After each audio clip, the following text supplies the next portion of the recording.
প্রিয় ভাই বোনেরা, আমরা আন্দোলন করেছি, আমরা ৭১ সালে যুদ্ধ করেছি, আমরা এই দেশকে স্বাধীন করেছি। ২০২৪ সালে আমরা ছাত্র জনতার অভ্যুত্থান দিয়ে এই দেশের স্বাধীনতা রক্ষা করেছি।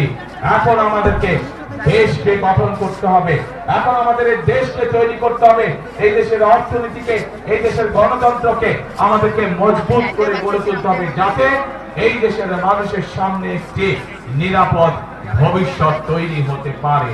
প্রিয় ভাই বোনেরা, ৭১ সালে আমরা যখন যুদ্ধ করে দেশ স্বাধীন করেছিলাম, তখন আমরা দেখিনি কে মুসলমান, কে বৌদ্ধ, কে হিন্দু, কে খ্রিস্টান। আমরা ২০২৪ সালের গণ অভ্যুত্থানের জন্য যখন রাজপথে সারা বাংলাদেশের মানুষ নেমে এসেছিল স্বৈরাচারের বিরুদ্ধে, আমরা দেখিনি কে মুসলমান, কে হিন্দু, কে বৌদ্ধ, কে খ্রিস্টান। প্রিয় ভাই বোনেরা, এই দেশে হাজার বছর ধরে প্রত্যেকটি ধর্মের মানুষ আমরা শান্তিতে বসবাস করেছি। আগামী হাজার বছরেও আমরা চাই প্রত্যেকটি ধর্মের মানুষ শান্তিতে এই দেশে বসবাস করবে, যে যার যোগ্যতার ভিত্তিতে, যে যার মেধার ভিত্তিতে সামনের দিকে এগিয়ে যাবে। প্রত্যেককে বিচার করা হবে তার যোগ্যতা, তার মেধার ভিত্তিতে, ধর্ম দিয়ে কোনো বিচার করা হবে না তাকে।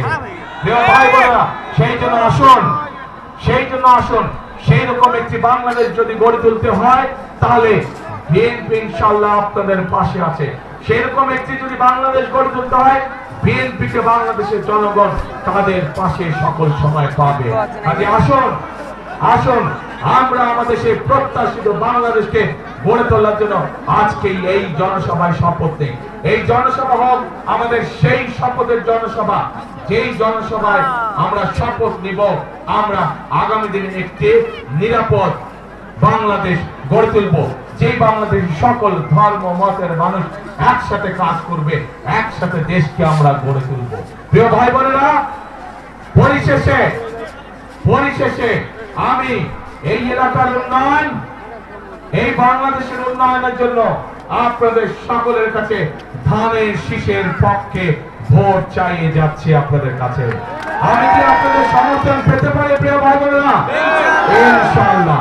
এবং এই যে আমার সাথে যে মানুষগুলো দাঁড়িয়ে আছেন, আপনাদের এলাকার সন্তান, এই মানুষগুলোর হাতে আমরা দলের পক্ষ থেকে ধানের শীষকে তুলে দিয়েছি। এই প্রত্যেকটি মানুষকে আপনারা ১২ তারিখ পর্যন্ত দেখে রাখবেন।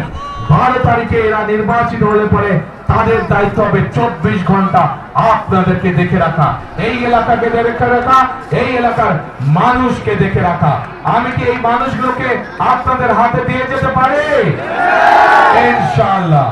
আজ এই জনসভায়, লক্ষ মানুষের জনসভায় আজ আমি পরিশেষে আপনাদের সকলের সমর্থন ধানের শীষের পক্ষে আমার বক্তব্য শেষ করছি।